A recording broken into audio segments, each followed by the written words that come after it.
Hello and welcome to All Indians Matter. I am Ashraf Engineer. The Indian judicial system is a mess. As of May 2022, more than 4.7 crore cases were pending in courts across the country. Of them, 87.4% were pending in subordinate courts, 12.4% in high courts, and nearly 1.82 lakh cases were pending for more than 30 years.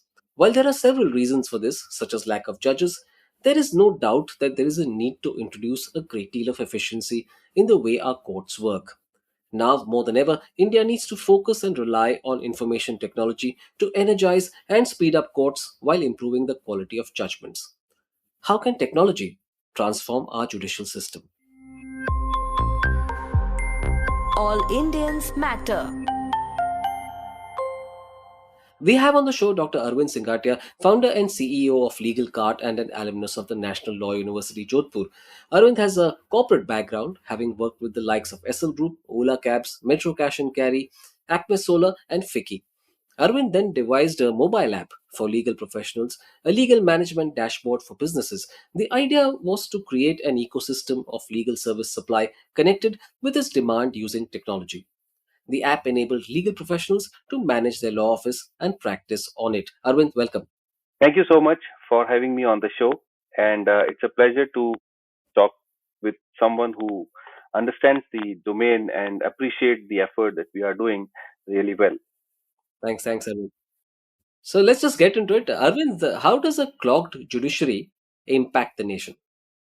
Sure, Ashraf. So your introduction shows the data about the pending cases that are there in Indian judiciary, and there are about 4.5 million pending cases are there. Judiciary is basically the most important pillar of a democracy, as we all know, apart from the executive, the legislature, and the press. I think judiciary is the most important in terms of implementation of the rule of law in a country, right? If we have a judicial system which is clogged, which is not working efficiently, for whatever reasons, it is impacting directly to not only the economy of the country, but overall motivation of a citizen in the country regarding their well-being, their business well-being, their personal well-being. Everything is impacted with it, and it actually impacts the overall motivation of a nation to grow as a country.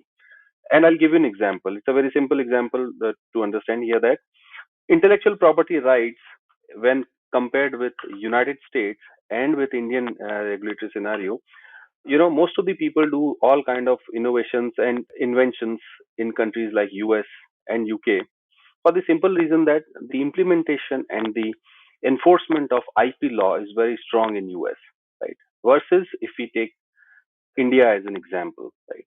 This is one simple reason that why India is not the country of innovation, because the IP is not protected here. The law is not as strong as in US, and so on and so forth. So for everything we can see that importance of judiciary, importance of having a system which is unclogged, where the legal information flows free. It makes a lot of sense for having a judiciary which is strong and enabled by all ways and means. How integrated is technology and the judiciary in developed countries? And could you give us a sense of how IT is being used there? So, in developed nations, the most important aspect of legal procedure is, that they all are managed well through technology. In a country like US, technology is used to manage all the cases. There, the discovery is happening online. The lawyers are filing most of the petitions online now. There is the whole procedure they have there is have now become pretty much paperless over there. And the research, the legal research, is the most important aspect for any kind of judicial system to work efficiently. It is highly advanced in countries like US and UK, where all the cases from all the forums are online, and they are using artificial intelligence and machine learning to analyze the precedents and coming up, and they are actually predicting the outcomes of the cases based on the precedents over there, right? And there are companies which are heavily investing in developing these tools, which are helping not only the judiciary but also the litigants and the lawyers to understand the matters in a 360-degree overview, and come up with better solutions and much more reliable judgments, much more reliable arguments for that matter. Yeah, absolutely. Actually, India has famously not used technology much in its judicial functioning, but it became somewhat of a necessity during the COVID lockdowns, at a basic level at least. Since then, what are the baby steps the Indian judiciary has taken on the tech front? Yes, I think COVID was a blessing in a disguise when we talk about the Indian judiciary as a whole. And not just Indian, but let me tell you that the judiciary across the globe have, went through a metamorphosis because of the COVID scenario. Even the smallest countries, the Southeast Asian countries, the Middle East, etc., they all are now looking at technology to evolve their systems, their judicial systems. In India also, there are fundamental changes that have happened, and we are lucky to have our Chief Justice, Honorable Chief Justice, Mr. Justice Chandrachud, who is very pro technology, justice.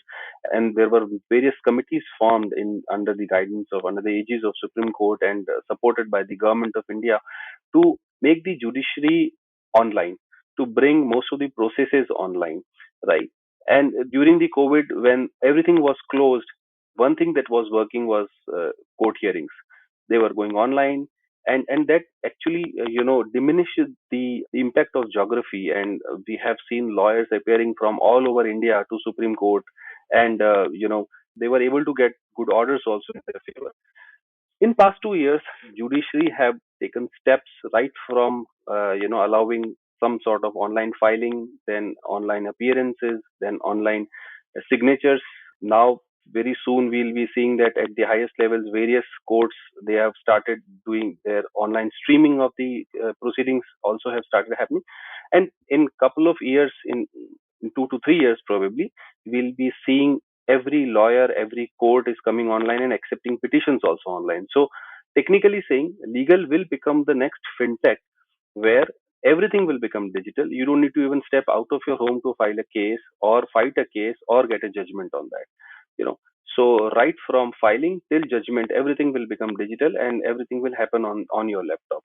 And that's the beauty and that's the magic of technology that is now we can see and we will see in Indian judiciary. I think that's a very interesting line that you use, that legal will become the next fintech. We'll keep a close watch on that. And Yeah. what are the specific areas in which technology could help? For example, are you saying case flow management, scheduling and listing? So let me tell you that legal is, supported by technology when it comes to case management and legal research. It's one of the oldest form of technology that is being used, where the cases are being digitized and kept in the repositories, and lawyers and judges can refer them through simple research. Yeah, but I think when it comes to an individual's legal rights and access to justice, and before justice, I mean access to a lawyer is also something which is very challenging even today when we are talking. Yeah, why? Because we have 1 million registered legal professionals in the country for a country of a billion people. And legal is something which is, number one, very subjective in nature, and number two, the individual who is facing a legal problem is not very sure about that what kind of problem he or she is into, and they need the first hand holding. The first level of interaction is completely missing in legal, where they don't have an access to a lawyer, because for one simple reason, that lawyers are not allowed to market themselves or present themselves at various places the way other businesses are allowed to do. That is one. And second is, there is no widespread technology at this point of time available which is creating a neutral and an affordable access to the support, to the service. Uh, so when we are talking about advancement in technology, I think apart from research and the tools that people are working on, where automated contracts, contract life cycle management, litigation management, and legal research is there, I think there is a dire need to also empower the end users, the citizens of the country, to access legal help as and when they want. And Ministry of Law have started tele-law as one of the initiatives couple of years back during the COVID scenario, when everything was closed. Tele-law was one of the things which Ministry of Law have started, where an individual can go to a small kiosk created by the ministry, and they can talk to a lawyer and discuss about their problem over the phone, right? And there is the first step that I can see that government is also considering individual as an entity who should be having an access, an instant access to a lawyer for all the problems that they have. So the evolution is going on. We are a part of the evolution here, right? And we are trying our bit to reinforce the whole ecosystem. Also, digitization of court records would be a huge step, wouldn't it? Yeah, so digitization of court record is, like I said, it's a part and parcel of keeping the judgments and the documents online, so that you can access them as per your convenience and the way you wanted to use them for your case specifically. So digitization is one thing. Using the digitized documents is the second important thing, which is still in process. So let's say currently, even today, you are not allowed to file everything 100% online. You still have to submit the physical documents in the court registry, right? So the very soon things will change and probably everything will become digital, and then we can actually say that yeah, the documents are now digitized. Now we don't need to even take a printout of the document. Yeah, absolutely. And would it also mean access to more and better resources for legal professionals, thus raising the quality of arguments and eventually judgments? Absolutely. I mean, the academic aspect of this discussion is that legal professionals require technology to manage their existing cases. They also need technology to realign their arguments, to meet the client's expectation and to stay on, to help the judiciary to come up to reach to the justice faster, as well as the justice should happen with the client. That is one very important thing. With more number of cases coming for an individual lawyer, they would require a CRM, right? A complete case management system wherein they know that which case, what all cases are lined up, what all documents are pending, what all clients needs to be reached out, and so on and so forth. It's an end-to-end system that they should be equipped with. And to be very candid with you, I think currently Indian professionals, Indian lawyers still not appreciate the power of technology. They still feel that technology is a luxury. It's only to be used by bigger law firms. It is not for us. Why should we spend a penny for managing, keeping a CRM for ourselves? But slowly they will realize that when we have more aware citizens, when most of the citizens start looking out for legal support, they would need a management system so that they should be able to efficiently serve their clients. Client should feel that he is being served, because apart from a service that professional lawyer is doing, legal is also a kind of sort of business for which client is making a payment for the services that he deserves to get, right? And at that point of time, it becomes very critical that a client should be served properly, with all the kind of services that he deserves, and that is possible only when you have right technology to do that. Yeah, and if India was to invest in making the judiciary fully tech enabled in a meaningful manner, Hmm. what efficiency gains would we see? Is there a way of quantifying it, or at least explaining it in a way that makes sense to the common man? So technology is the biggest enabler, and I think the biggest, it is creating the level playing field for a lot of stakeholders in the whole legal scenario. And there are two important things which are now coming up. One is adoption of technology by the end user, and now as a user, you and me are maybe using Ola cabs and Zomato for our food and transportation requirements, a Precto for a medical requirement, and Ghana.com for our music, and a Netflix for our movies. So I think we are so used to of technology now that for legal also we would need some or the other kind of app or a access, so that we should be able to get the service completely, sitting at home with complete transparency and affordability also, right? So that is one thing where in India now should consider and think investing in the companies which are building solutions for the end users as well. And the second aspect of this is creating the alternate dispute resolution mechanisms which will lower down the pressure from the mainstream courts, right?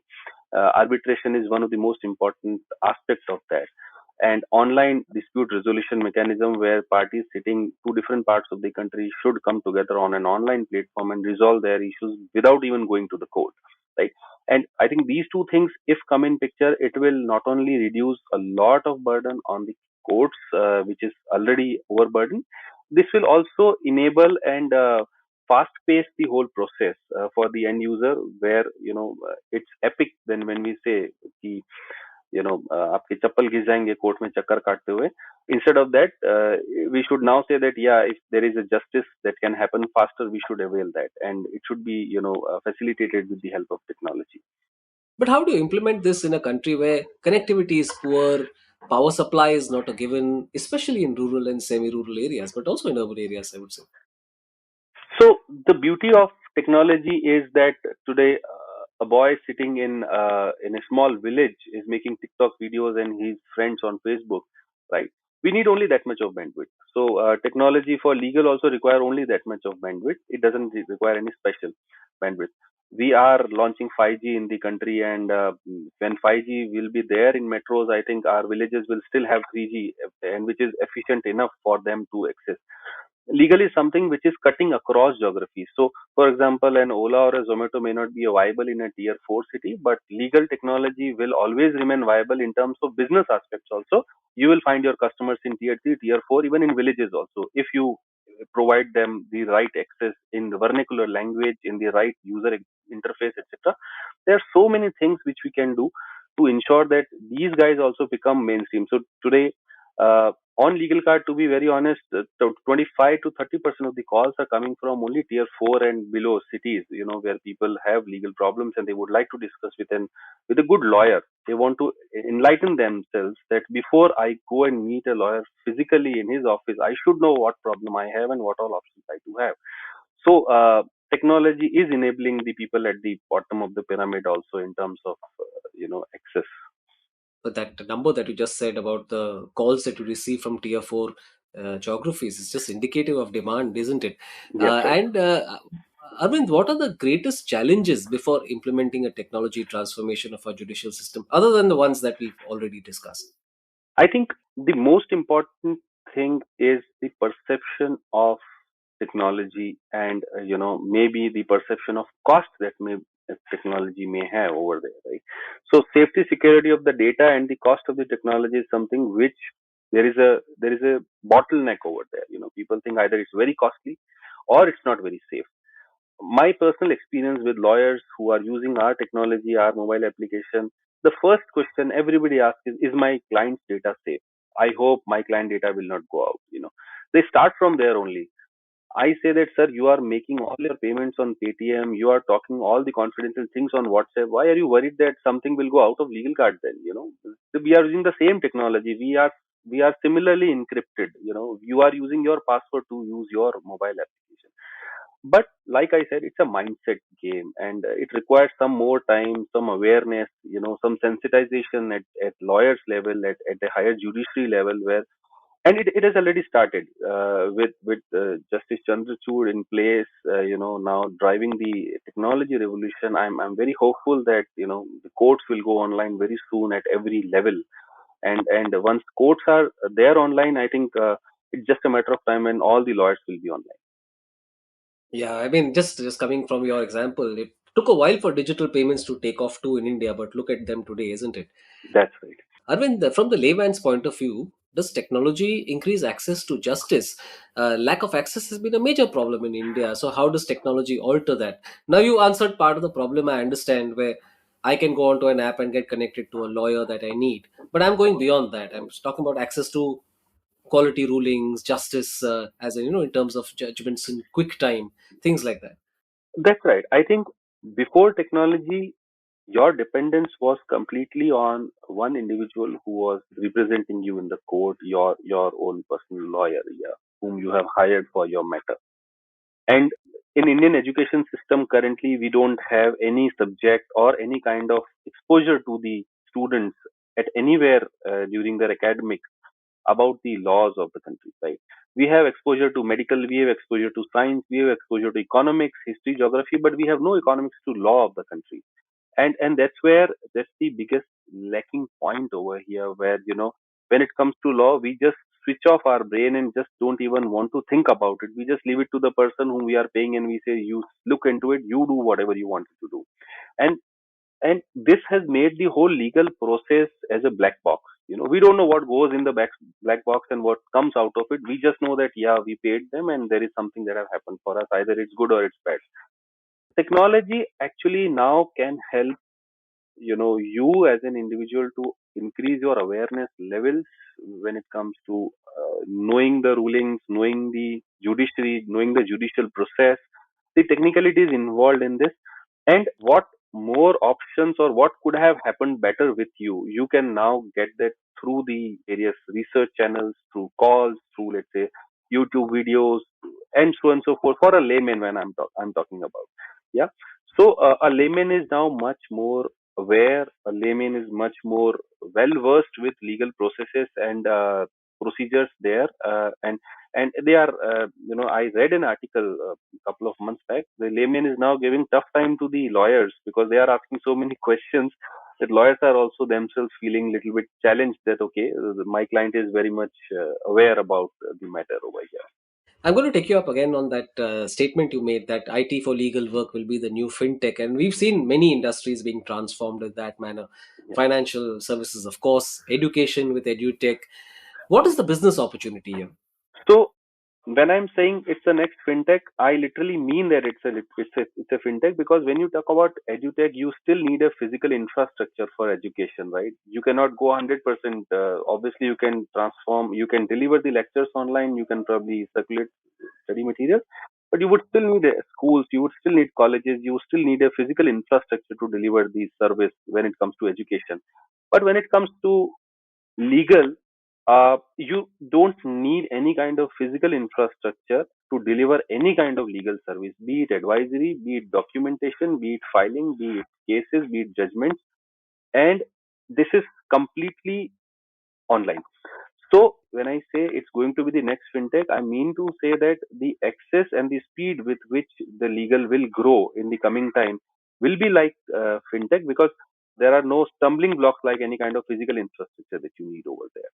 And when I talk about the business opportunity here, I think legal is now, it may be a late bloomer, but it is the time for legal tech now, because 4.5 million pending cases itself are evidence that 9 million people are involved in legal procedures already in the country, right?